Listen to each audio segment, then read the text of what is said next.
సింగరేణి సంస్థ పర్యావరణహితంగా మైనింగ్ జరపడమే కాకుండా మొక్కలు పెంచడం, మొక్కల్ని రక్షించడం, ముఖ్యంగా పాత వృక్షాలను సంరక్షించడంలో ప్రత్యేక శ్రద్ధ తీసుకుంటోంది. గతంలో కూడా రామగుండం ఒకటి ఏరియాలో పాత నర్సరీ ప్రాంతంలో ఉన్న అనేక మహా వృక్షాలను అక్కడి నుంచి తొలగించి వేరే చోట తిరిగి పాదుకునేలా ఏర్పాటు చేసింది. కాగా ఇటీవల రామగుండం ఒకటి ఏరియాలో కురిసిన భారీ వర్షాలకు సుమారు 80 సంవత్సరాల వయసు గల భారీ వృక్షం ఒకటి నేలకు ఒరిగింది. ఈ విషయాన్ని తెలుసుకున్న రామగుండం ఒకటి జనరల్ మేనేజర్ శ్రీ లలిత్ కుమార్ ఈ వృక్షాన్ని కాపాడాలని, తిరిగి దీన్ని మరొక చోట నాటి సంరక్షించాలని సంబంధిత అధికారుల్ని ఆదేశించారు.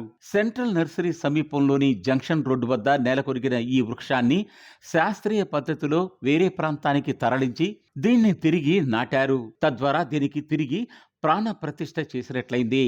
ఈ కార్యక్రమంలో area general manager Shri Lalit Kumar స్వయంగా పాల్గొన్నారు.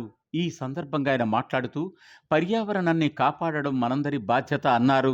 ముఖ్యంగా భారీ వృక్షాలను సంరక్షించడం ద్వారా ప్రకృతి సమతుల్యతను కాపాడుకోవచ్చని ఆయన ఈ సందర్భంగా పేర్కొన్నారు. దశాబ్దాల చరిత్ర కలిగిన ఈ చెట్టును కాపాడి పునఃప్రతిష్ఠ చేసిన జీఎం చొరవకు స్థానికులు మరియు పర్యావరణ ప్రేమికులు ప్రత్యేకించి ప్రశంసలు కురిపించారు.